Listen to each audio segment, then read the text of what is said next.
everybody, and welcome to this week's Talking Biotech Podcast by Collabra. And we're back from hiatus and looking forward to doing a weekly podcast now from now until infinity and continuing to bring you the breaking news in biotechnology and the rationale for lots of good innovations so that you can participate in communicating how important this technology is to continue to drive innovations forward in agriculture and medicine. And conservation. Yeah, throw that in there too. But I figured the first step off should be a little explanation of where I was and what happened. We'll talk about that in a minute, along with some really cool stories from what happened during that break.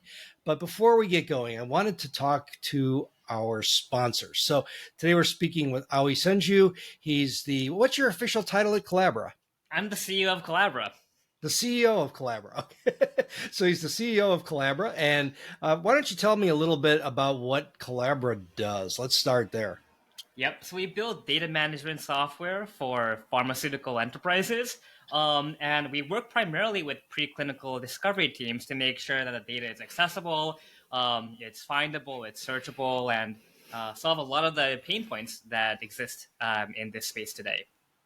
Oh, very good. And why is Talking Biotech of interest to you? Like, why is this podcast a good venue for you to have your name associated with and sponsor? Yeah, so we first heard about Talking Biotech years ago as listeners, and we loved the work that you were doing. We thought it aligned well with our target market. And we also wanted to associate ourselves with the type of content that you were creating and the thoughtful type of leadership that you were demonstrating to your listeners. And so we reached out a couple of years ago now, and we've been working together. It's been great. We've really enjoyed it. Yeah, I've enjoyed it too. You've been wonderful to work with, and I really appreciate all the assistance on many levels that have made this possible. For those who don't know what podcasting is like, the average podcast lasts 12 episodes for a reason. It's hard to get guests. It's hard to have good content. It's hard to, the production takes time. And these are all things that are time and dollar consuming. And so they're things that are usually in limited supply. And so Aoi has helped to open the gates on that a touch and has taken many of the responsibilities, especially now as we kind of transition into this video format and some other additional formats. So what are some changes people may expect to see? Yeah, so the first one is the one that you see in front of you, I guess, right now is the video component, right? It's something that we've been talking about for a little while. And the great part about having a video component is that it supports panel type discussions. Because if you're having just a video component, just an audio component, then it gets a little bit confusing if there's more than two speakers in that room. But when you have a video component, then you can have a lot of different people. And what that means is that we can have a lot of new types of formats. So for one is the panel discussions that we're currently structuring and getting ready and recording right now, right? And in these panel discussions, we're inviting experts on subjects that we might not have touched on in the past because we personally lacked the expertise or there wasn't that much to talk about on our own. But now we're able to invite a group of these experts into that discussion and have an effective discussion about new fields, whether it's about regulatory teams or translational teams or preclinical teams, and get a number of different perspectives on that. Yeah, well, that's what I really like about it is it really expands my horizon. When it's me and a guest, I have to be the expert in the room talking to the other expert, and I have to kind of have a good plan going ahead as to where it's going to go. But when you have panels, I can kind of just be a fly on the wall and ask the dumb questions and let them kind of discuss and debate within themselves. So I found it to be a very helpful format so far, and which some of these are recorded. That's why they will be released over the subsequent weeks. So really good idea. Can you give us a few? You mentioned the preclinical, the regulatory. What are some of the other ones coming up? Yeah, so we have a number of podcasts on like business development type discussion. So this is around acquisitions, partnerships, licensing. So how do these big companies decide who they want to work with and how they're going to go about working with them? We have a number of panels on regulatory side. So how does the FDA work with these big biopharma companies, and what are their incentives in playing a part in the IND applications, the NDA applications, the BLA applications. What we found in starting to work with you in this podcast is that there's a lot of subjects that are quite complex, and it's a really rich field, and there's a lot of interesting things to dig deeper into. And we thought it would be a great opportunity to show the listeners how rich this field can be through all these different topics. Yeah, it kind of lets them see behind the curtain. And that was always what this was missing. We talked about a good technology, and maybe some guests would say, oh, the future application will be, or it's in preclinical trials, or it's in clinical trials, or in some regulatory phase. And that was always kind of a black box for me, as well as many of the listeners. So this gives kind of a texture, and it maybe expands our potential listenership, which is what we would like to do. I guess I should mention that the monthly downloads have been the same for a long time. And while many fields would say that's a bad thing, in the world of podcasting, where people get more and more choices, if you can keep the same audience, you're doing okay. So this big move seems to be something that will greatly augment what we do and the number of people we can deliver to.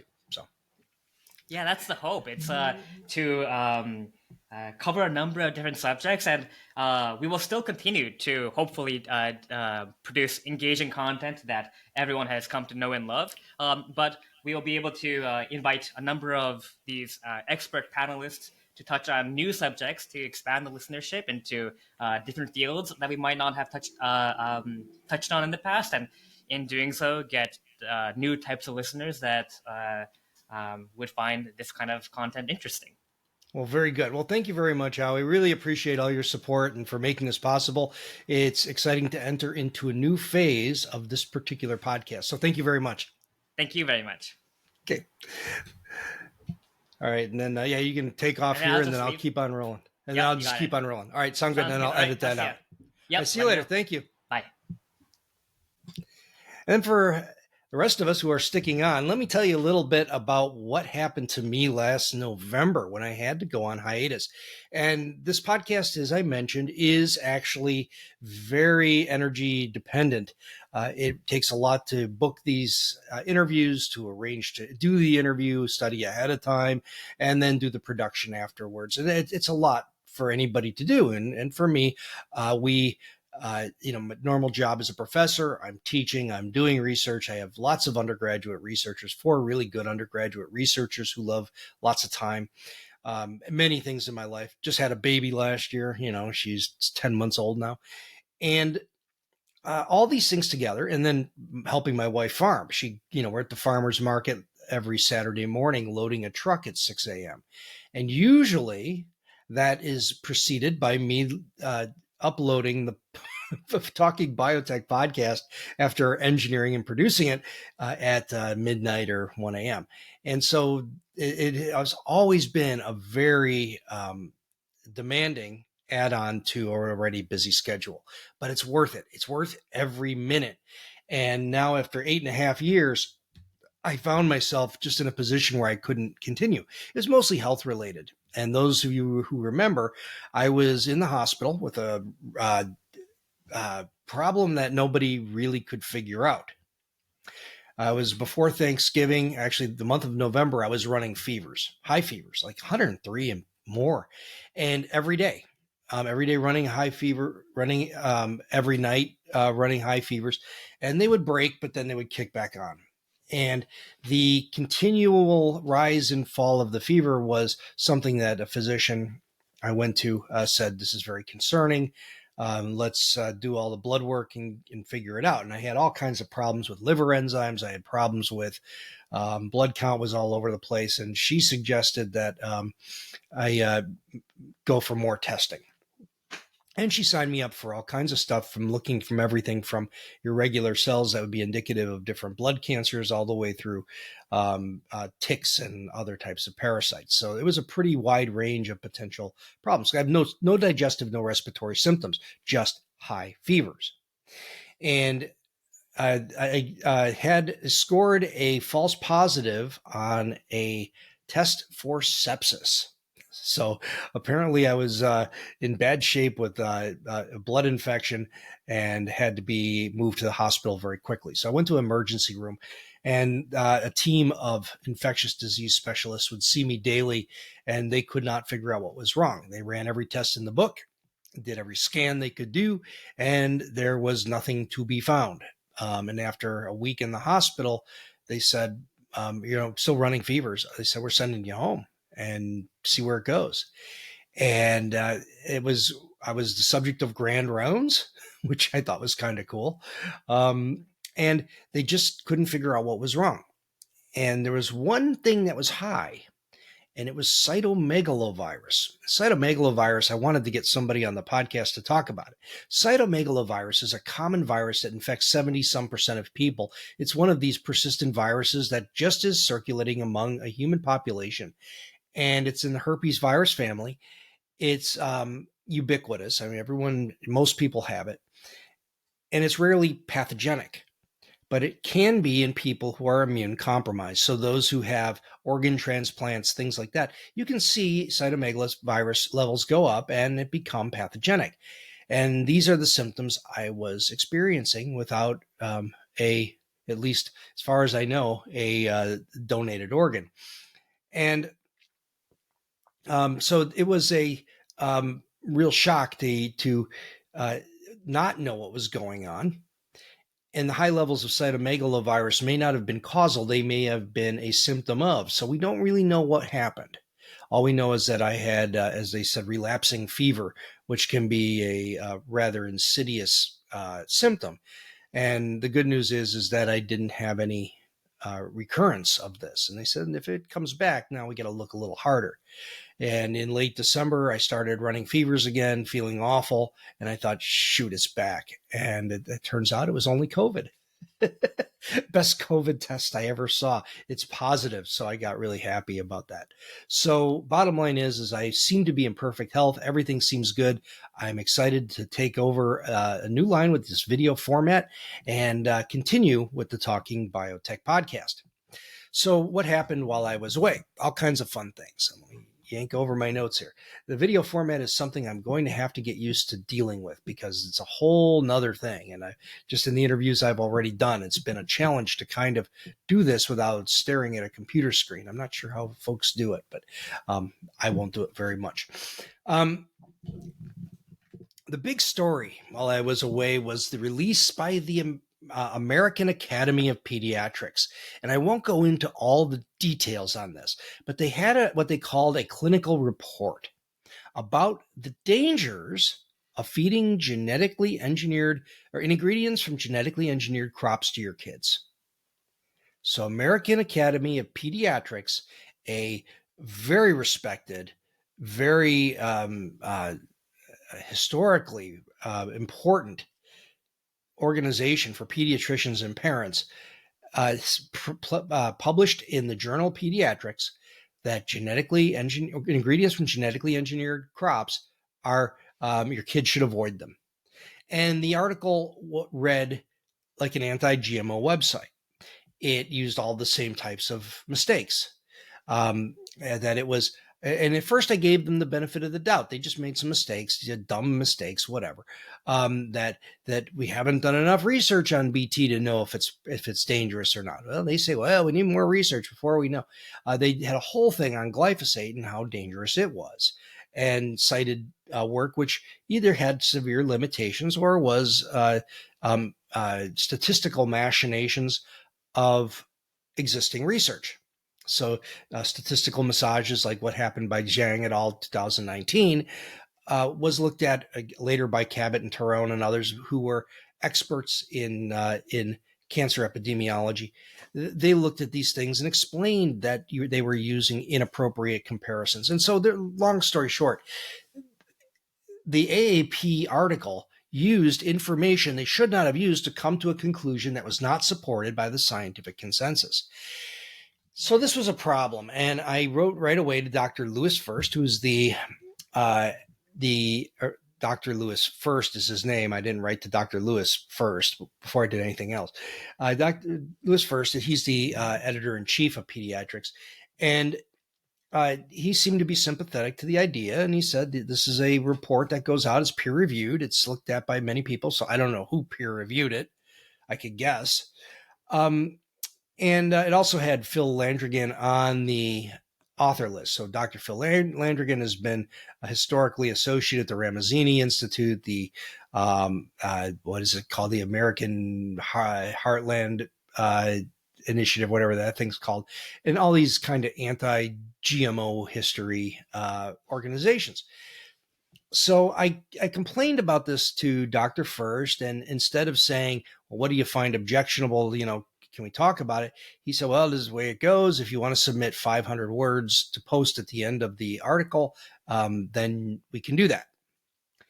So the invitation to post 500 words seemed ridiculous, especially when you're debunking a significantly large article that's got many, many mistakes. And those have been discussed elsewhere, by the way. I have a YouTube video with Dr. Nicole Keller, and was on Unbiased Science podcast with Drs. Andrea Love and Jeff Steiner. And we discussed all of the mistakes. So that's out there already. Also wrote a very ranging piece for Genetic Literacy Project where I dissected the darn thing line by line. So that's out there already. Here's what you need to know about the AAP is that I submitted my 500 word rebuttal, or not rebuttal, but just very soft correction. And they didn't post it. Went right in the trash, I guess.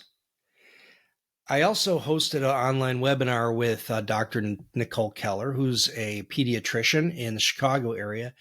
And we invited the authors to join us on this webinar and didn't even get a response. So the journal will not correct it. The authors will not participate in the discussion. And then after this, so I'm starting to see how this looks. Were these really just innocent mistakes, or is there an agenda here? And then a few weeks later, maybe early January, the AAP puts out their newsletter for physicians and features an article that matches in concept the clinical report and cites the dangers that are cited in the clinical report, suggesting that parents go organic and don't feed their kids anything with ingredients from genetically engineered crops because they're full of glyphosate and going to kill you, right? That kind of thing, that whole story. All right, so the problem here for me is that all we talk about is why we should trust science, because it's self-policing. And here we did some good self-policing that needed to be done, and it was ignored.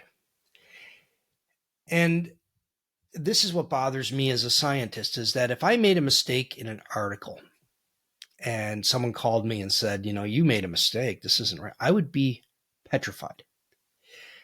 Back when I was a grad student, our postdoc, I published an article where I accidentally put a milli instead of a micro for a solution that needed to be made, and people couldn't make the solution because you couldn't dilute the stock enough to get to that at a milli level. Anyway, when I found out about this, I couldn't sleep for weeks.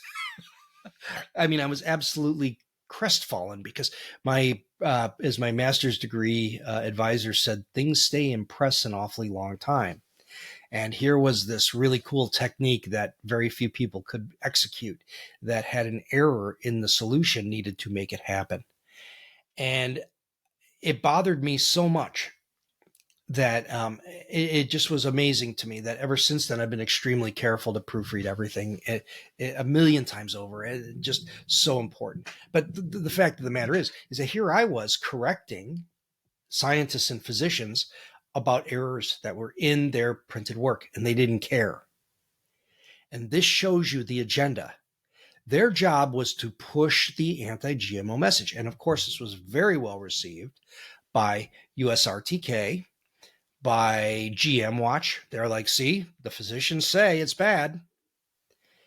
And decades of good progress in education around genetic engineering or crops and the relative risks and benefits of the products is starting to unravel by people who should be on our side. And this is a major problem. I just was so disappointed that that the AAP journal responded the way they did, and that these physicians responded the way they did. Because instead of engaging and figuring out what is right, here's where you're wrong, Folta, here's what we know, they ran from us and they hid from us and they refused to engage. So their mission is accomplished. Disinformation is published in a prominent journal, and in that place, they will continue to misinform physicians and parents, which means every one of you listening needs to work harder at properly informing physicians and parents and getting out into social media and doing a better job at helping to separate the myth from the fact and discuss the realities of risk and benefit. So one of the other big things that happened was that, what else did I have here? That the therapy for sickle cell disease became approved by the FDA. And they approved 2 drugs that were the first 2 gene therapy treatments for sickle cell disease. And back in the Talking Biotech Podcast series, I spoke with researchers from Vertex Pharmaceutical who discussed what this was and what this wasn't. And why this is so amazing is because about 100,000 Americans, African Americans, usually of recent African descent, suffer from sickle cell disease, and it's debilitating, it's painful, and at a very young age causes a very severe problems in quality of life, painful disorders, problems in joints, all kinds of other issues with anything that's got a small diameter blood vessel in, and it becomes very debilitating, and it causes a short life. And the new therapy is fantastic. And we go into those in detail there, so I won't go into detail here. But it basically involves taking someone's red blood cells, or their stem cells, separating out their stem cells, taking those stem cells and engineering them to produce the correct version of beta hemoglobin, not the mutant form that leads to a sickle cell. You engineer the stem cells, ablate the bone marrow chemically or with radiation, probably chemically these days, and then put the bone marrow cells or the stem cells back into the bloodstream where they find their way into the bone marrow. That's where they go. They know how to get there. It's pretty cool. There, they populate the bone marrow with the new and corrected version of beta hemoglobin, which is the one that causes the problem in sickle cell disease. The first people who've had this treatment are fine, cured. And some of the big, debates have been more along the business side, like how do we price a therapy that someone only has to get once that costs a lot to develop? Those are good problems to have. So, something like sickle cell disease may be a thing of the past. And for those of us who are interested in science communication, it's a sterling example of how these technologies can be used in very favorable ways to help eliminate disease and suffering. So I hope you learn more about that, revisit that version of the podcast, and share with friends, because that's a huge breakthrough for all of us, and for those who suffer from the disease and their families. Closer to home, we've had a real science breakthrough on a different level. That here in Florida, USA, we've had citrus disease that's led to about a 60-some% decrease in the crop of juice oranges. And it's a huge blow to our state's economy, where we used to have packing houses and logistics and trucking and all the places that went along with the farming. The farms are being converted into office complexes and sprawling suburbs of Orlando, and then further downstate. And once that land is out of agriculture, it's gone. So a state industry that made us, agriculture was always number 1 or number 2 in the state, is waning because one of our anchor industries is suffering. And years ago, those who were in charge, like actually Coke and Pepsi, big organizations that produce the juice for Tropicana and Minute Maid, Coke and Pepsi, Coke, Minute Maid, Pepsi, Tropicana. They decided they didn't want to have genetic engineering used in any of the new varieties. And back in 2005, Many of us said, why not? This is what we need. We need to have all tools on the table. Maybe there's something that'll come from traditional breeding. And some stuff did come from that, which shows greater tolerance. But we need to have genetic engineering as part of this equation. And over the years, in the 20 years since then now, researchers have found solutions that have been confined to greenhouse space. They look good in many cases, not perfect in many cases, but seem to have an effect, at least in slowing the progress of the disease. Maybe they have an effect on yield. There's a lot of asterisks on this, but other issues that would be worked out down the road. But we saw a complete abandoning of a technology back then, at least as far as the industry was concerned. Move ahead to 2023, and at the end of last year, there was discussion about how the industry would be fine to support it if we could try it now. I gave a talk at the International Citrus Beverage Conference in September, and my topic was, what if we could have a do-over? Would we do it differently? And here's what we know now that we didn't know back then, and here's where we might be if we would have done. It would have not excluded technology from the possible solutions. And someone in the audience from Coca-Cola thought it was such a brilliant talk. He invited me to Coca-Cola, where I spoke to a large group of folks, including administrators and upper level folks, who heard the message that maybe we need to do this again, rethink this. And at the same time, the growers were very excited to hear that industry was changing its tune, not because of me, by the way. It was in concert with my talk. I think most of these changes were well underway before I gave my presentation. But they have approved money for a citrus transformation center. So University of Florida will be producing the next generation of trees, which may or may not contain genetic tweaks through genetic engineering. And that there's breeders that are doing a great job at increasing the tolerance of rootstocks and scion varieties. So the part underground, the part above ground, that is resistant to the disease, or at least tolerant of the disease. So the difference between resistance and tolerance. Resistance is you don't get it. Tolerance is you get it and you live through it. And I think the trees that now can become infected and still survive are looking much better. Now with some genetic engineering tweaks, maybe that will even be better. So significant investment in the future of citrus, and very exciting times ahead for the citrus industry. I think time will tell.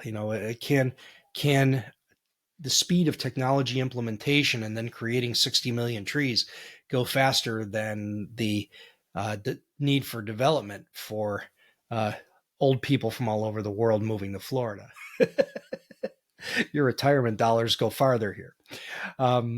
We have 1,000 people a day that move to Florida. So 7,000 people a week need a place to live. And this is where our agricultural industries are feeling a little bit of pressure.